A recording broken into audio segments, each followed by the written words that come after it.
general, principles of empathic communication, principles of patience, principles of understanding, shit like that. I guess maybe Zen shit is what you would call it. And then, like, after that kind of fell apart, I was like, all right, I don't even want to focus on, like, this shit again. I just want to focus on me. And then, like, fast forward to now, I've kind of created Zulu just because I wanted to talk to cool people. And I think that most people are kind of lame. So I'm like, I want to get, like, the few people that are dope. And I remember Gary Vaynerchuk saying that you think I'm cool. Yeah, of course. I remember Gary Vaynerchuk saying that all entrepreneurs are psychologists. And he also has, like, a different kind of view of entrepreneurship, where he doesn't view entrepreneurship as, like, just this, like, way to make money, but he kind of enjoys, like, the game. So he kind of enjoys, like, the leadership of a group, but not leadership in vision, but also leadership in, like, taking care of people in a sort of maternal way.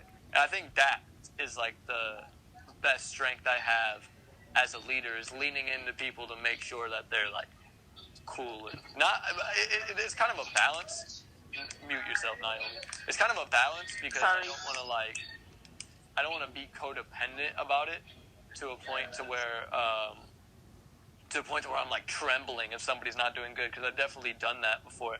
But I do want to be aware of where people are at, and I do want it to be communicated that I care for where they're at. And that's a lot of taking care of the tribe. The other part of taking the tribe is just making sure that everybody is on the same page as far as the vision that you're going forward in.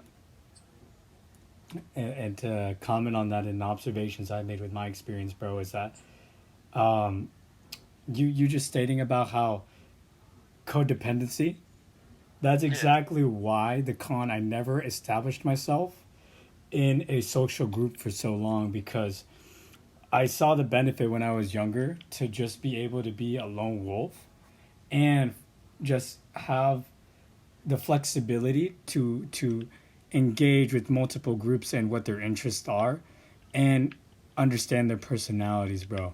But the downside to that, though, is that I never established any in-depth connections to understand what the relationship with brotherhood is or sisterhood, because we can still have sisters that are bros, but you have to have a healthy friendship with them and not have that sexual attraction. But besides that, I learned through out of high school, bro, is when I developed at a certain time when I was needing a social group, the value of having a brotherhood and accepting people with their flaws and their virtues as they are at the moment. And in time, and given time, when you build up a good self-esteem to become your own individual again, because you got your value of being in a group. I think it's just human nature to want to belong to a group, and once you feel that you've established your role or your position or your value, then you start to ponder the idea of your own individuality again, which is like self-actualization. So with that, what I've been wanting to do in my own self is create a community or be a representation of a leader in my own way, because why I value this group so much is because, well, primarily, dude, you're the one that's always talking about self-help and fucking around and busted balls.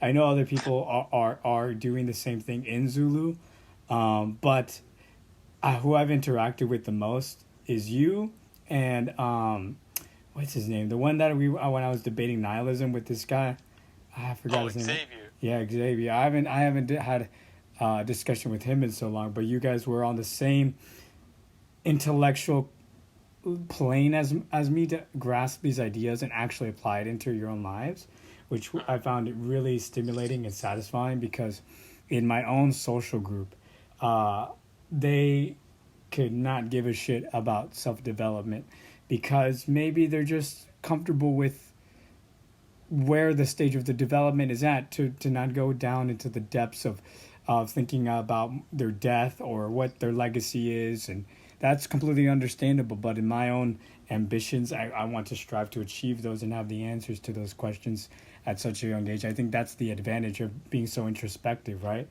So what I'm doing right now in my own time and this formulating this is just how you're persevering. You're going to create your own tribe, your own group, is I'm navigating that in my own self, but also we're a tribe as one because we have the same virtues and we're like the self-reflection of each other. We have our own flaws, but I think ultimately it comes to where this healthy balance where you understand the benefits of the relationship and friendship, but you're not relying on upon each other completely, where you become codependent. It's like that.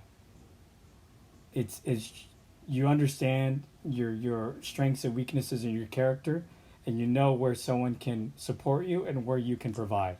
It's like a healthy ecosystem. Hmm.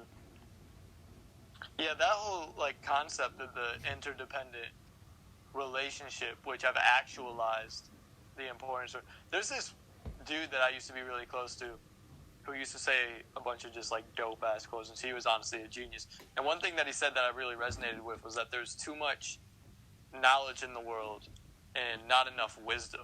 Like everybody wants to give advice type shit, and I have the wisdom of this point after putting myself out there socially so much to not understand intellectually the importance of interdependence, but to understand it emotionally, sensationally, to feel the loss of not having interdependence. And like, I feel like there's like levels of truth to every truth that people kind of come to. So like in self-help, the most common truth will be like, don't be cynical, don't be negative, be positive. And I think like this concept or universal law that's not talked about enough is just the concept of proactivity. I think that is the most important concept of self-help. Like, I think the people who are like, let's be positive, I think they're a step above people who are just negative all the fucking time. But I think you get to a degree where that whole like, let's just be positive thing kind of reaches its course, and you realize that there is some negative truth to life. Like the negative truth is trauma.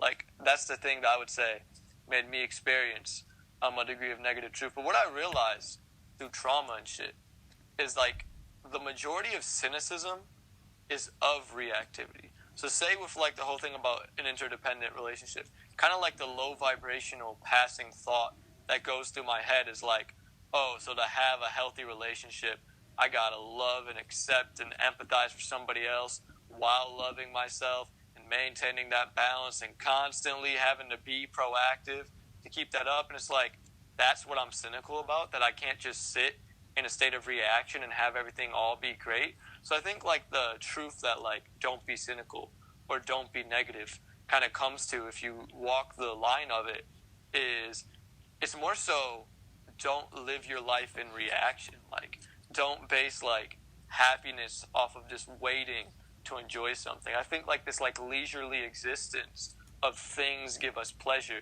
is just of that. It's just of reactivity, and kind of like the deepest truth of self-help is that sustained happiness is in proactivity. So on something like an interdependent relationship, instead of looking at it like I have to do that, it's like, yeah, I have to do that.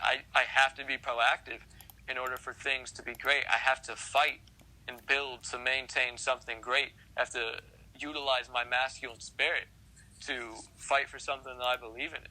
Because the underlying aspect of sustained happiness truly is honor. It's that understanding that you did the right thing and that you stayed the course, and that through like the lows and the negativities, it kind of gives flavor to the like overarching positivity of the experience that you sustained for yourself through proactivity. Yeah, and to add on to that, bro, like I'm feeling it. I'm feeling it. I get what you mean exactly. There's something about, I think, well, Jordan Peterson already said it, but when we're in the trenches progressing and gaining experience in a craft, it satisfies us as a human being to use our critical thinking skills, our creativity, and our energy into applying something, and that we manifest something into reality, whether that's a concept or something physical. And bro, I highly regard what you said with honor and responsibility and self discipline, because I think right now in our generation, as in modern Western society, as men, as masculine men, I think there's a lack and a void of that, especially with male role models.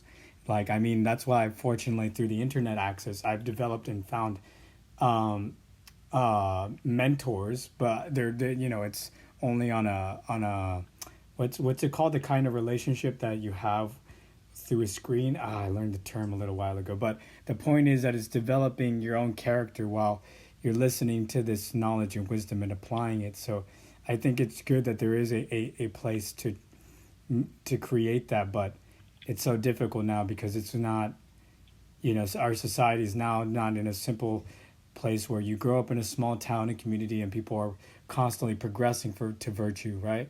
That's why it's, when you get interactions like this, it's so satisfying, but at the same time, you're you're living in a place where people are fluctuating and in the process of their own self-discovery and what principles they want to apply. So I think it's fortunate that you and I encountered each other on Yubo during a debate live, I think, or we were just fucking around, which way, I can't remember so well now, but that the encounter happened, and that there is people, or especially men, you and I being around the same age, that are striving for honor, for a legacy, for responsibility to, well, just create, man. I mean, simple as that, right? That's the ultimate satisfaction, that you left something behind written values for others in relationships and created your own, whatever, small or giant kingdom,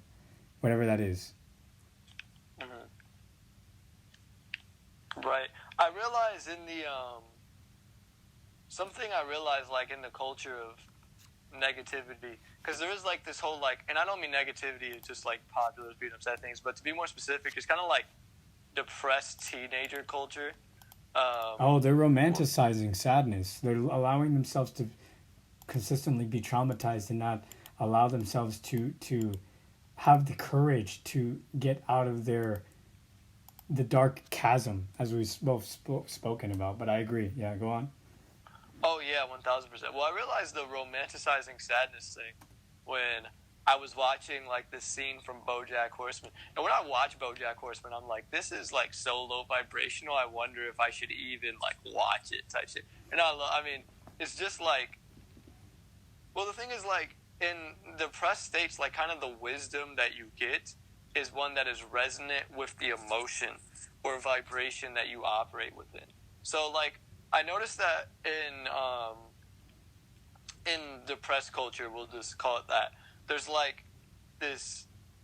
this fascination with narcissism. And in my journey, I've kind of like, I've honestly became afraid of the concept of narcissism. I've been afraid of, like, being labeled a narcissist, because I wasn't labeled, like, it's not like I wasn't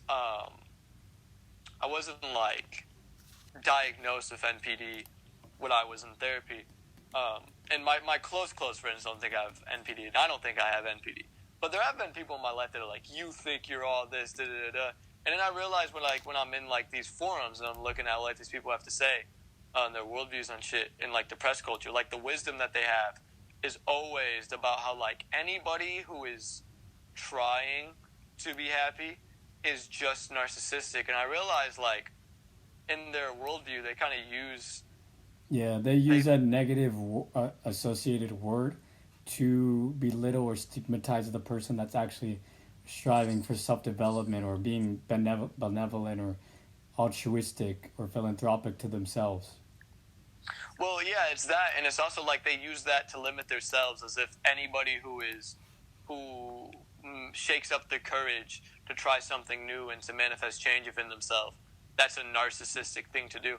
And what's funny is, like, I look at, and this is like kind of an innovative way of looking at it, but I look at narcissism way more of a state that people exist within than I do of it a mental illness, because you can make the argument that people who look at other people trying to change and are like, that's narcissistic. Like, you can make an argument that the people saying that are in a state of narcissism when they say that. So I've kind of, like, depleted the power against it. And then on my own kind of, like, innovative, like, Kanye West-esque crazy ideas about mental illness, I'm not really scared of mental illness as much as a lot of people are scared of it. Meaning, it's valid and it's obviously a thing that people exist through.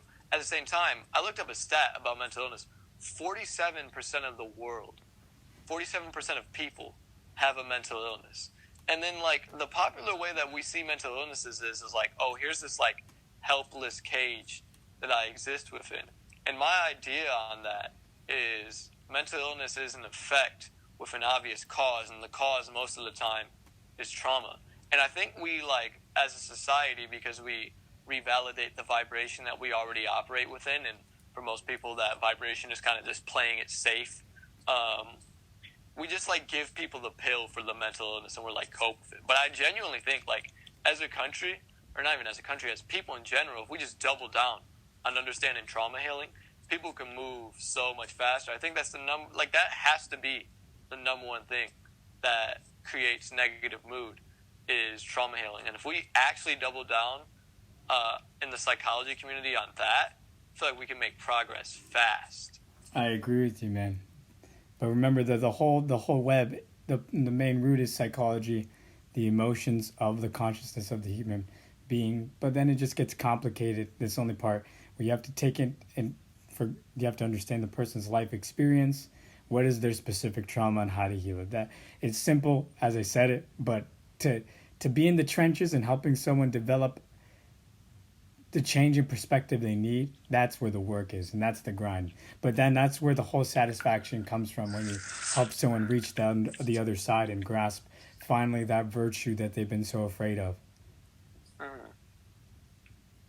So if they need strength, grit, leadership in their own lives, responsibility, and they finally grab it in their own character, you feel so rewarded. I think, because I think as like a teacher-student kind of role, I think that's the biggest gift. Am I right? Yeah. Well, for people who are traumatized, like, they have this, like, limiting belief that they could even get out of it, like, that they could even heal from it to begin with. Like, another thing, like, I was on a rant with this INFP girl. Like, basically when I call girls at this point, I just like ranting to them about ideas that I've been thinking about. And do you know JoJo? Is this one of your homegirls? Yeah, I know her. She's a cool chick, but right now we're having a one-on-one conversation, JoJo. For sure. But at this point when I call girls, I just realized by the law of state transference that if I'm having a good time, the girl will have a good time. So now I just kind of like rant about ideas I was having. And I called up this INFP girl on the phone, and for like 2 hours I just ranted about like what my new concept of psychology would be, because I think the concept of mental illness kind of minimizes the nuances of what an individual experiences. And I'm really big on the whole energy thing, because I realize people just find ways to validate the vibration that they operate within. So like a traumatized person isn't even going to be able to resonate with healing from trauma, because that's just like, that's not what they emotionally resonate with. They resonate. Bro. At that point I understand with being exactly what you're putting down. I get it. Yeah. Because they need to change their emotional intelligence, the level that they're at with their human experience, because there's unconscious emotional baggage that they're carrying, and it needs to be alleviated. And the only way that it's alleviated is by an objective, analytical, loving individual helping someone prosper into that next plane. Basically, I have this system of things that kind of all feed into each other, and the psychological concept that feeds into vibrations is of emotional addictions. I don't know why this isn't talked about, but like it's a fact that's accepted in psychology. But we like glorify mental illness and fight or flight and all that bullshit more than we talk about this. Like, human beings have emotional addictions. We have homeostasis, and we experience the same emotions on a day-to-day. So those people are literally addicted to negative emotions. And I remember when I was like depressed and shit, I would like go on like depressed music, and I would kind of like meditate to it. I would meditate on that depression, and like I'm being sad because I was addicted to it. Like the art of surrender, you allowed yourself to experience the just emotion and just embrace it. Right. Well, how common is like the sad artist archetype anyways? Like the glorification of sadness. Like you said, like those people genuinely do love sadness. There's probably a warmth to experiencing sadness because they're so used to it. Right. It's the allure of just, I think, just being passively doing nothing. Mm-hmm. Almost, like it's like playing around with internal death. Mm-hmm. Or they could get their uniqueness from like, I'm the unique But sad person and all that these is a other way people. to tap into creativity, but it's the negative plane. And the positive plane is when you're on that high vibration, what we discussed with, when you're just, when you feel that your life is completely zest. Right. There's two ways of the creativity: the dark aspect, and I think well, I don't want to use the antonym light, but it's the best I could say right now that there's. I just noticed that artists come from two planes. Either they use the darkness within their human nature, and usually they die young deaths, or the ones that use it from the positive plane and live a long time and create beautiful works of art for as long as they live. Yeah, I feel like that positive shit is kind of missing. That's why I'm happy that Kanye's a Christian now and he's dropping all this like Christian music and shit. Whatever's nice going in his own process. All I gotta say is best wishes for him, because me just saying best wishes is not gonna do anything, but just what he represents in the culture. Because mental illness, being a icon for music, rap, and the controversy around him, it'll be definitely interesting to see how he's going to develop as a human being in the next couple years. Right. Well, I mean, like, he's a confusing case. The thing I like about him at the end of the day is that he's a human being. So I kind of like that, like, he's just like a known, flawed person, and that's kind of like his brand at this point. Right. And that's the beauty of it, bro, because if he's at that age and he's technically what the Western society views as successful, and he's completely unhappy, it just goes to show that our Western culture is lacking beauty, lacking the ability to appreciate the fine arts of life and understand what is the meaning of life, which is the simplicity of having positive relationships, your own self-development, to pursue your creative passions and live your preference, but simple or ambitious life, either or. Well, I think the lows of him is that instead of like congruently healing as a person, he's kind of just like developed this, like obviously he's developed the Kanye ego that kind of just like shields him from it, which I feel like is the first step to gaining pure self-esteem. And like, to be frank, I think that's what actually helped him get into stardom and be so consistent with his craft and his art, and why people gravitated to so many of his albums, because he was allowing himself just enough to be vulnerable with his life experiences, but that ego striving to push forward. Yeah, I mean, yeah, it's better than like him being like apathetic. I think that's the low, but I think the high to him is he's like the least socially conditioned famous person that I know of. Like, he is, for all intensive purposes, always authentic. And right now, yeah, he's very intuitive. Yeah. 1,000%. My favorite Kanye quote is in an interview I was watching with him, when he said that sometimes when you're a creative person, words get in the way. Yeah, because words cannot articulate exactly what the process of your creation. They can't even like articulate sensations, like the experience you have in your body. Yeah, bro. Of things. It took time to even develop this vocabulary where we got shit. It takes time.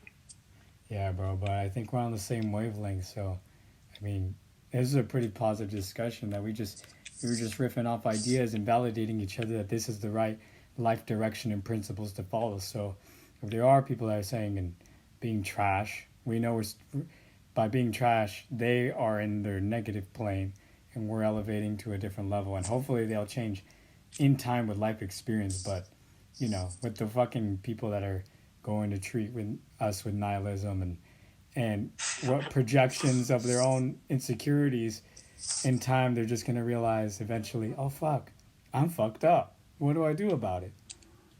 Right. Well, it was funny too, because after that happened, people were like, did he change? And it's like, if you know human nature, you already know he didn't change. Like, people were asking me like, oh my God, I thought he would have changed after that. It's like, no. Like, you just haven't had enough experiences of people to know that people who have that much skin in the game behind an idea like that aren't going to just change because of an argument. Yeah, that's why I just stay quiet with people that are so headstrong or so ingrained in their beliefs or in their ego. I just patiently wait for some really, really negative experiences when they're in a sense of desperation that they understand. That's when you get them. That's when you help them change. Mm. Because as you discussed, if they're in a homeostasis plane of indifference, ooh, that's lukewarm, man. You can't even help that person. Mm. There's also a romanticism behind helping people, I've noticed too. But I like that the world is so nuanced. I like that I'll never be able to figure it out. And the harder I try, the farther I get away from figuring it out. It's kind of beautiful that the world looks like that. I think we got it figured out. I mean, if we read some books and whatnot, but to experience a whole lifetime, I think that can only be done if we live long enough to see the same repeated cycles of humanity. But it's pretty simple if you ask the stage of development and read some books of how an elderly person thinks, a middle-aged adult, and then get the collective data and information of their testimonies and experiences and stories, then you understand what each perspective brings. Mm-hmm. So you think by the time we're 50, we're going to be like meditating in caves? For me, hell nah. Maybe for you. Walking around in rags, meditating in caves. Those are the ones that are into this weird hippie culture and then want to go to India to go on this weird trippy place and say, I need to go find myself. Yeah, what is your perspective on psychedelics, Andy? Well, actually, another conversation I had on Omegle is there was this guy from the West Coast, and what was ironic about initiating this conversation was he had a beard and he had brown hair and he looked like Jesus and I had long hair. So we go, what's up, bro? At the same time. And then by just hearing the lingo and the way we communicated, we was like, you're from the West Coast, right? He goes, yeah, Washington, dude. And I was like, sick, dude. And then we went into psychedelics. And then from what I gathered from my own experience, trying to understand it and just have a theory on it, is I definitely think, as what I concluded with him, on my perspective, I've only done weed, but I know that's a medium to allow the unconscious trauma release. And with this guy, he did DMT and everything, and the way he didn't have a great way of explaining it, but what mattered most is that he said from his experience that he definitely experienced ego death and a rebirth, and it made him rewire, or not rewire, but like almost reboot his perspective on life, meaning that he wasn't focused on his goals or not like irresponsibility, but everything that was pressuring him or giving him stress was alleviated because he understood the preciousness of the present moment and what lifetime, not lifetime, experiences that he's had, the relationships and the time he's lived in and how much time he can have and the preciousness of the moment. So with my experience with smoking weed, I've had some bad trips. I understood that was because of personal trauma I healed, fortunately. But I think there's two pathways to allowing yourself to heal. That is a shortcut, but not the shortcut in the sense of get rich quick or feeling that that'll be a way to alleviate it. I really don't think so. Because there are other people that have had experience that have tried psychedelics and it didn't benefit them and actually made it worse. So I think you as a person need to objectively view who you are and see, is this something I need to experience and progress in a slow process? Or can I be able to have enough strength and grit and possibly go into this psychedelic trip and accept all the feelings and unconscious traumas of all my collective experience in life at the same time and embrace it, which is a heavy toll. So right. I think if there are some individuals that can make it there, but you need that shamanistic, healthy, compassionate person guiding you there while you're in that unconscious state. Because I think there are people that can die if they get in that state and stuck in that and traumatize themselves even deeper because they're going throughout all their negative experiences again. Well, you think they could die while they're tripping? Possibly. That'd be crazy. Because you imagine, like, you're so wrapped into your emotional memories and what you're manifesting in your by your chemistry in your brain and everything that it feels so real. What if you have some like mental brain aneurysm or a heart attack or something just innate in you to trigger in your DNA by stressors and you just die? Because that's a Right, possibility, right? Because that's why I think indigenous cultures used it, but they had the wisdom of how to navigate that process. That's just a theory, though. That's just from my perspective, stories, what I've gathered from watching documentaries, and my own personal experience. Because I know for a fact, if I did psychedelics, I need someone to be that guiding, unconscious, spiritual hand to help me navigate out of those negative experiences I had. So that's why I'm not willing to go through that process and just go through it in a natural way of just tapping But in. you don't think you'd be able to do something lighter like mushrooms or LSD? Nah, bro. Before like ayahuasca or DMT? Even on weed, I would trip out pretty bad if I get too deep into my analytical thinking. But that I know I'm healed much more now, but there is some triggers that can take me into an emotional loop and create me to be in this state of dread, and I hate being in that state of dread. And I think that's the emotional experience I need to accept and tap into that. But that takes meditation, introspection, and what's importantly, writing it in detail and depth, and allowing yourself to just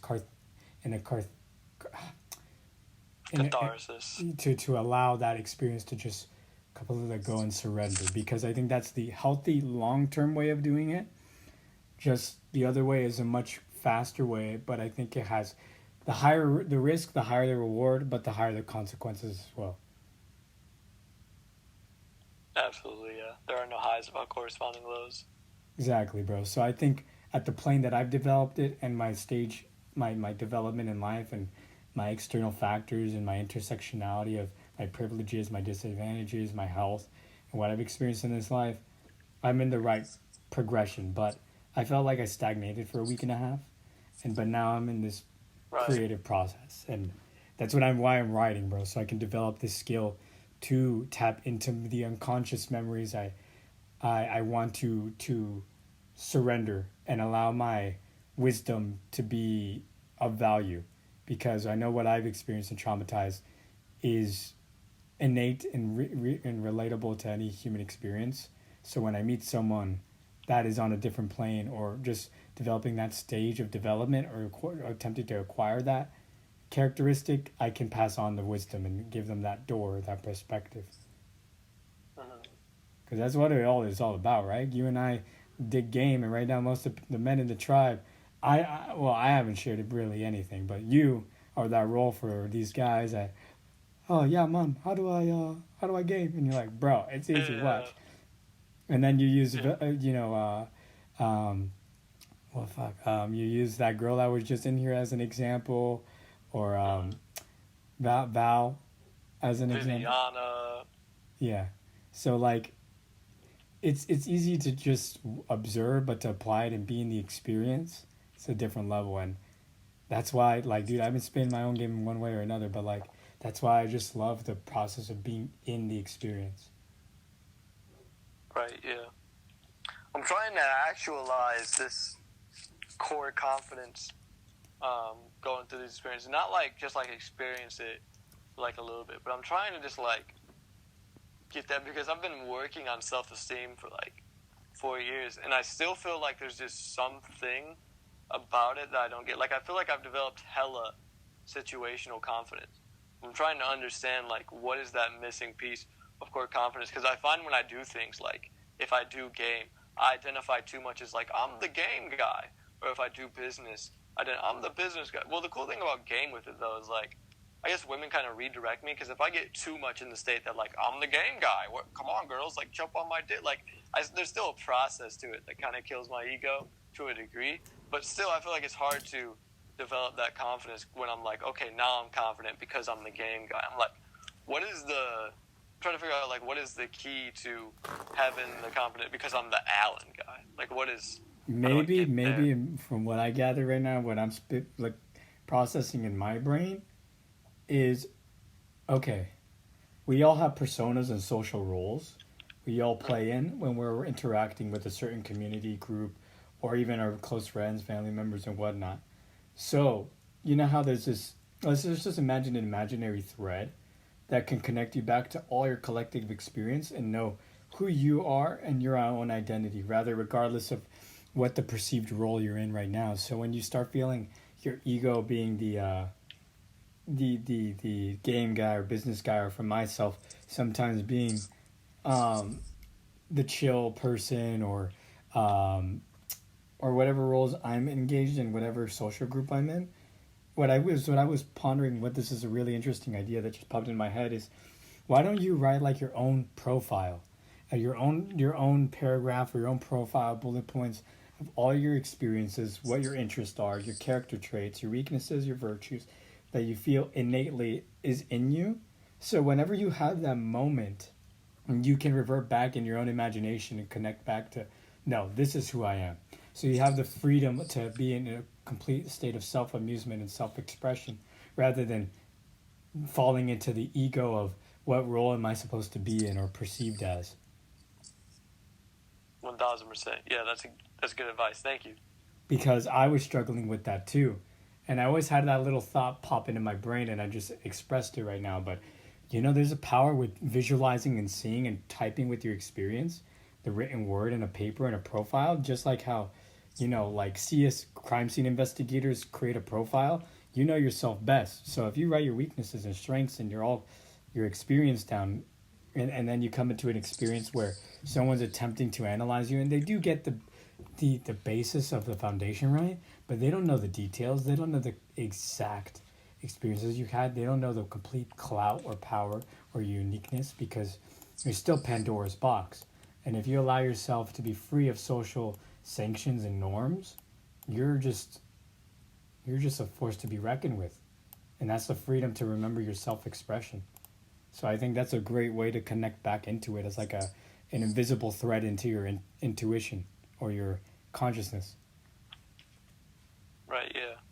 That's a good way to, I would say that's like a good, like, long-term way towards acclimating, like,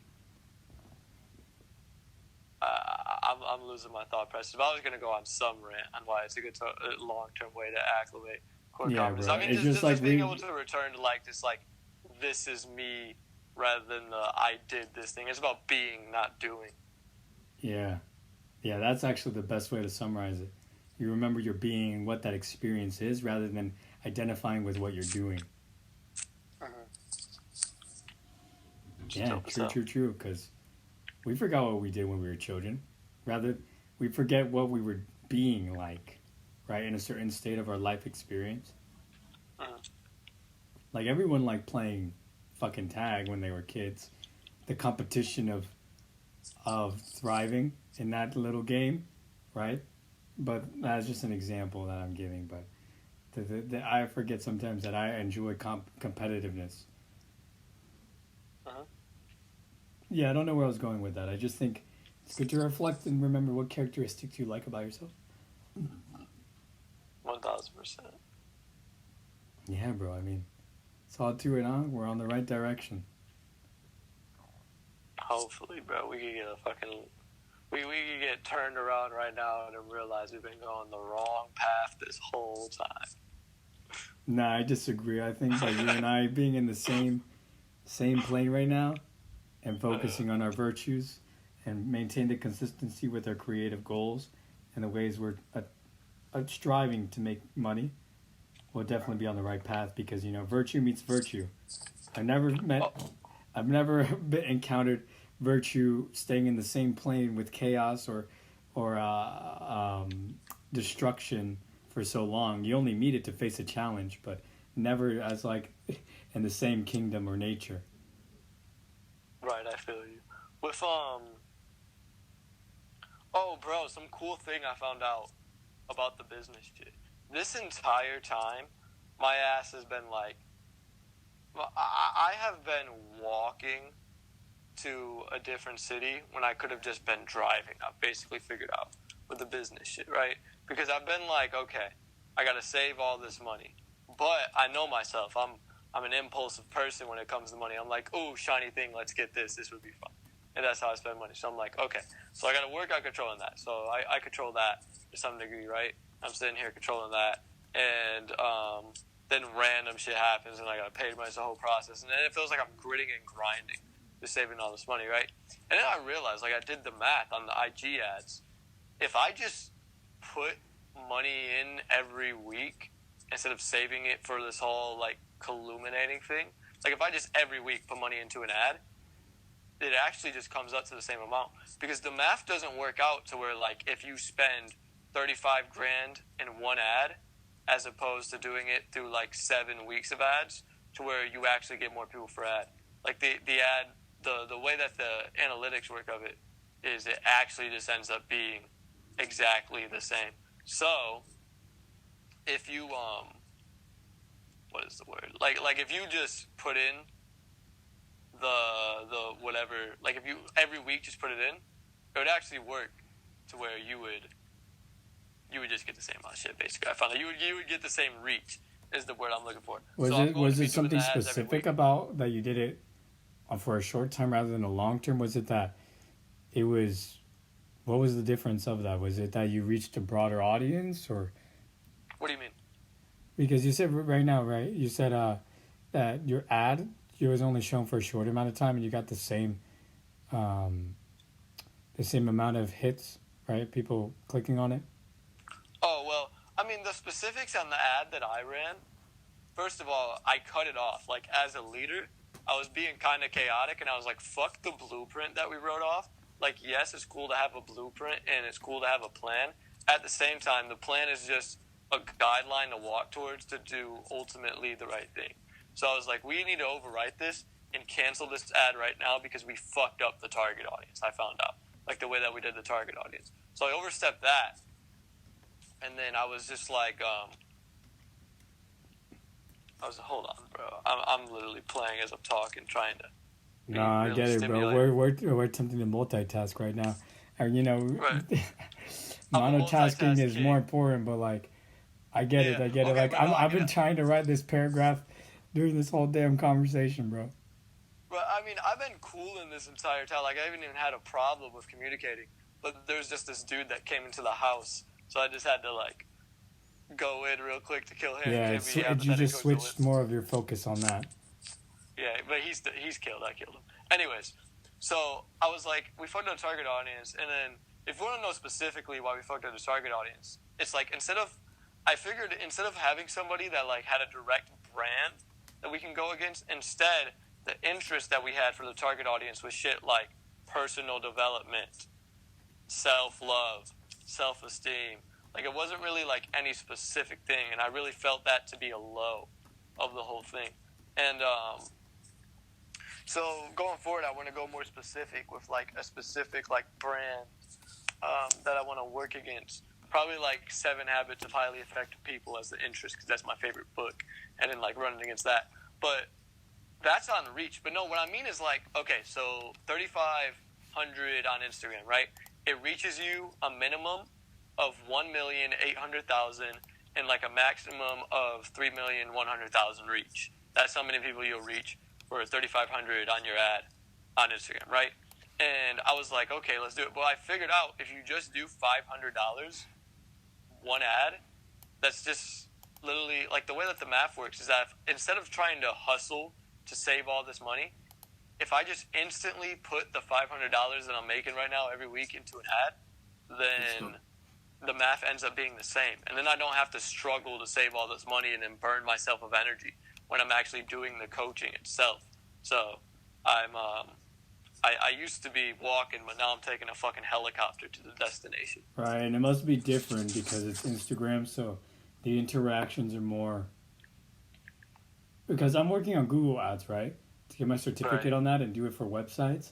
But the Mhm. medium with Instagram, I see that why it's so beneficial to do it 1 week and do it really focused in wherever your target audience is and whatever community you're looking for. So if it's like online or in person, they come and then they pay for your service because they'll immediately get social proof.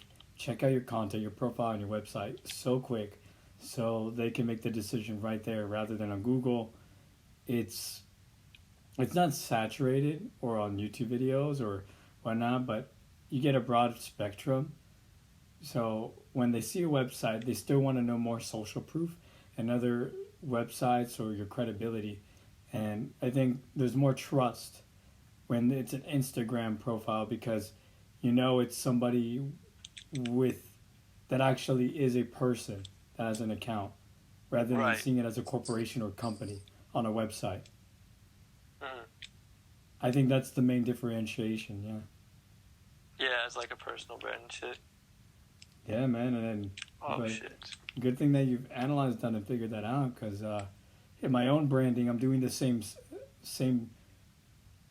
same approach but different medium Mhm.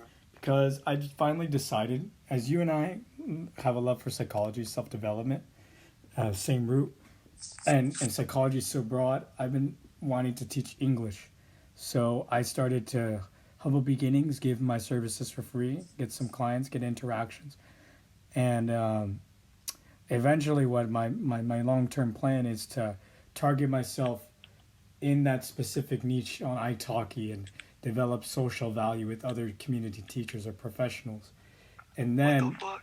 have an Oh, ecosystem I'm of sorry, I lost. I was just at. Fuck, I was just about to win too, but I damn, lost. bro, I'm so I'm sorry upset. about that. It's all good. And just develop a ecosystem to be where I can get paid much more rather than the minimum because people will see my value by how I interact and engage by testimonials and video evidence. Make sense? Mhm. Yeah, bro. So that's what I'm doing. I'm working that as a business So you're teaching languages, right? That's the right service. now because it's a passion. Yeah, I know there's a limitation on how much I can make in the beginning, but the reward is that my value and experience will grow so much and my demand will be much higher that eventually I can increase my price for each hour. Oh, right. I mean, but bro, even just like making money to teach a language as opposed to making money to go work 40 to 50 hours is crazy. So basically, bro, like my business model is to where I'm just trying to get like 10 clients. And then if I have 10 clients, I'm going to be making, or not making, we'll get to that, but I'm going to be working 6 hours a week on average. And then after that, I'm going to be making like 3,200 a month, which is going to be enough for me to live in like, it's going to be enough for me to live in Colorado, which would be dope. And then like from there, I'm just putting my money back in, and it's like I'm not really grinding to do it. Like coaching is fun; it doesn't feel like work at all. Yeah, So it's a the big process fucking of thing. teaching. And you want to do it for is your teaching business going to be for more for game or just in general self development mixed with game as a subfield?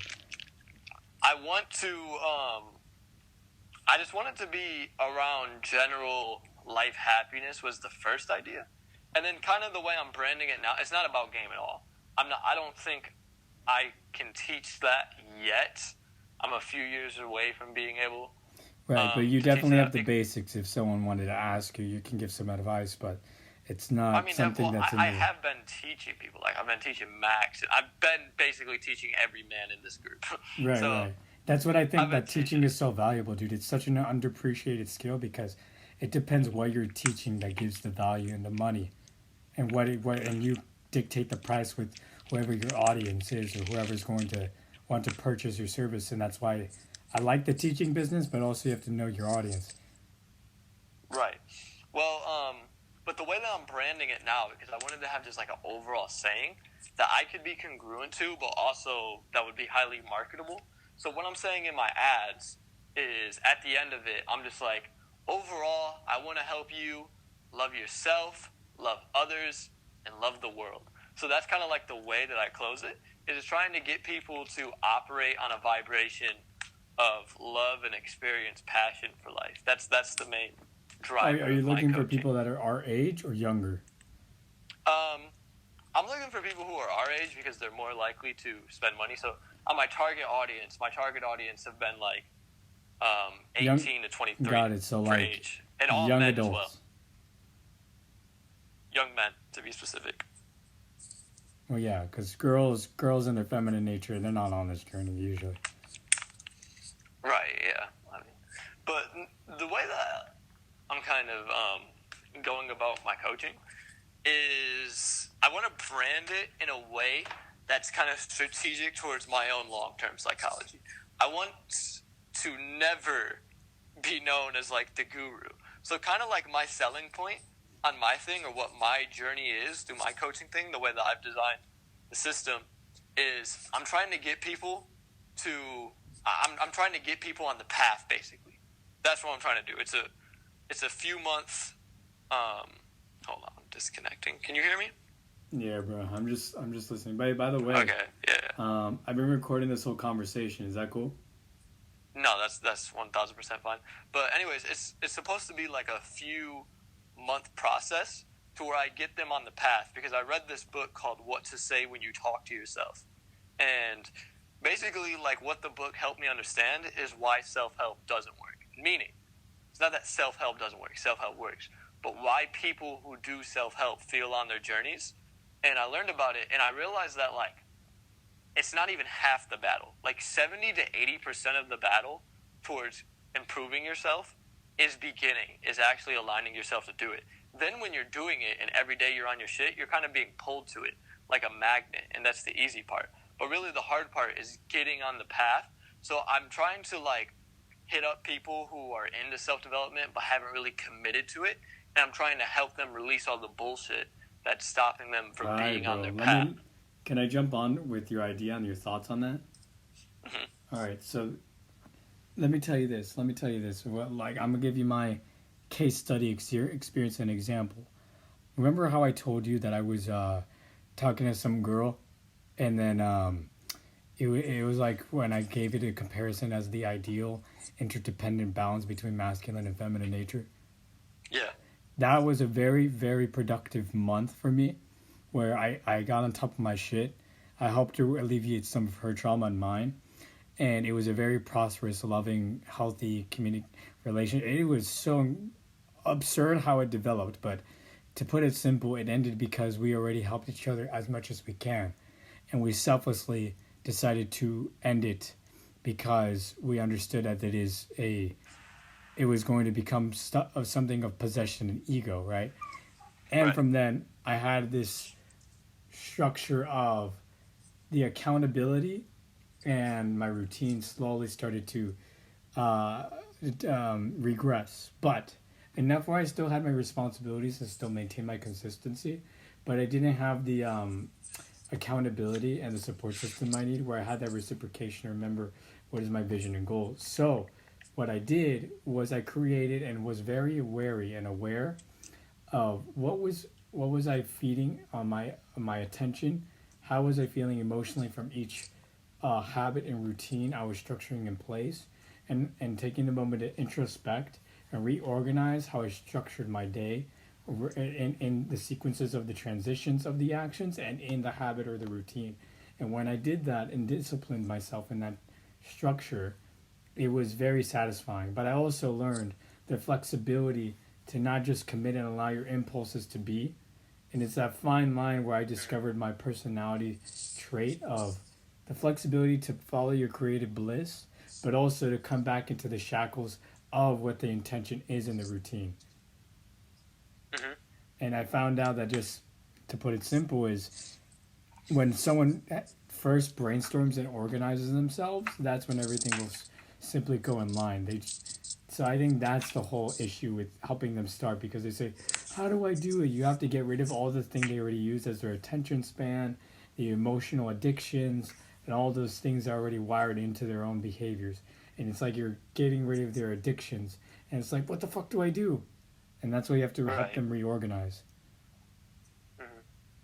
That's just an observation I made throughout this month and myself. Right. Well, I also realized um, in my last relationship that as far as like getting somebody on on the self help journey, I realized the importance of like true empathic conversation, and I also realized like I have this theory about relationships. Like the most common concept of relationships is that relationships are just leisure. Like you're there cuddling with your partner and kissing each other and all this dopamine, and like that's the concept of it. But because of honestly how I see most relationships was just like a lack of passion.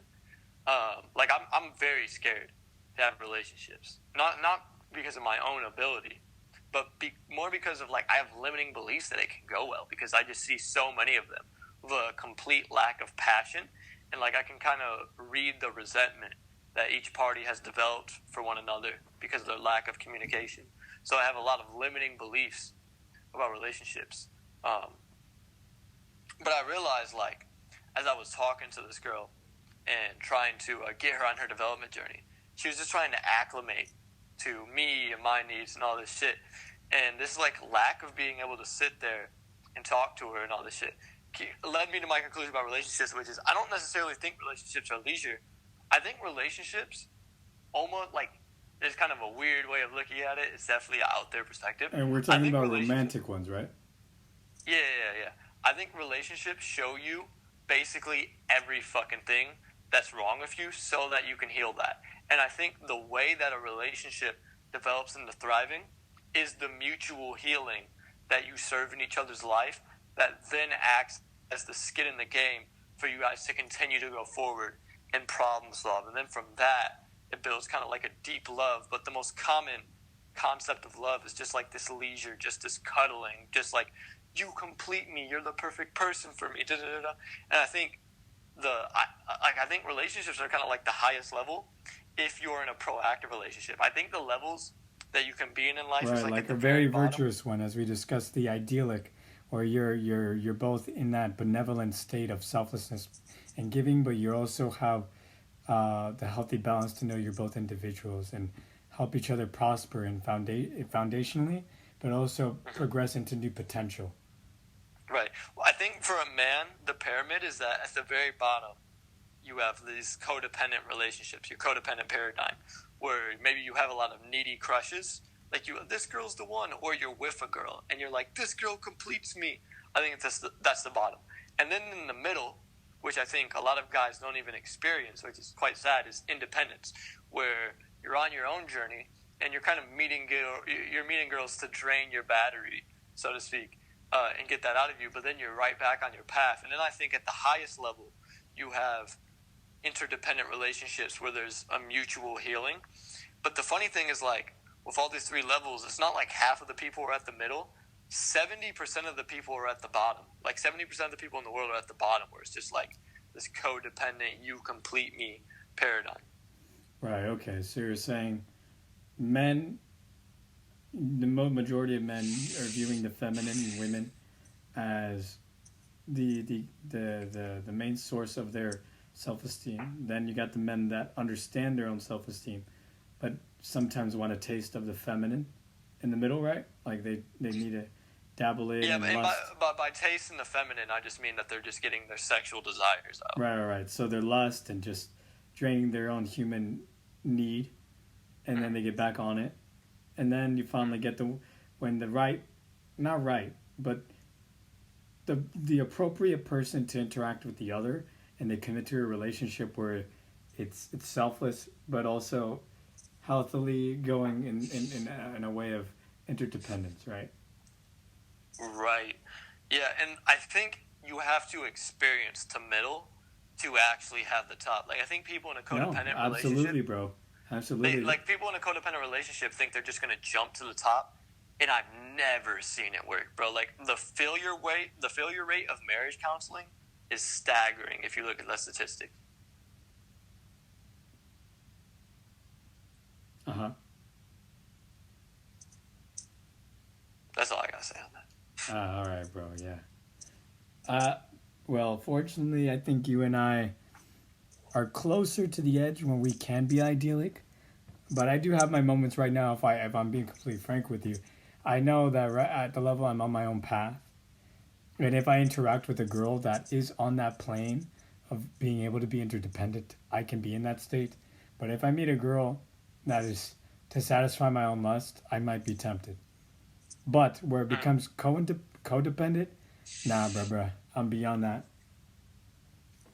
All right. Yeah. I mean, it feels very good to um, to be out of that, to ruminate that. And it's also, I think, like, the way that I see this is people have a lack of, like, standards in their life.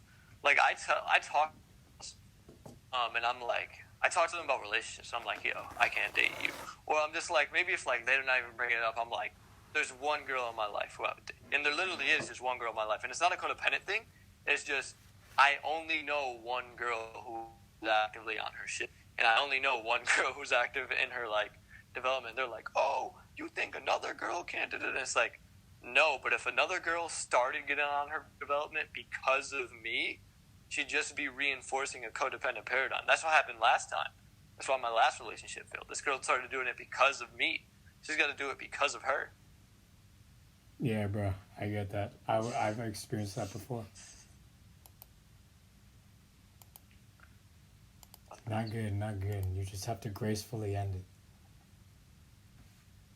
I don't know how to gracefully end it. But honestly, what I did in that relationship is, like, 3 months into it, I knew I should have left, but I stayed in it for a whole year because I didn't want to hurt the girl's feelings.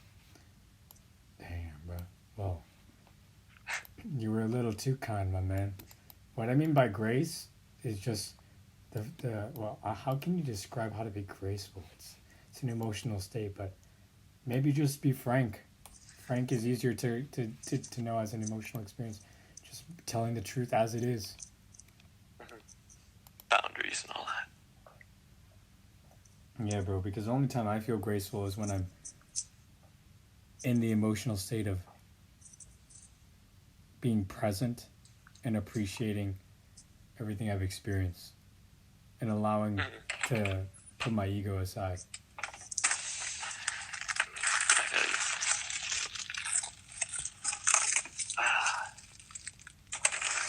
Damn, bro, we went on a whole big ass talk right here. This was an hour conversation about deep. The hour of power.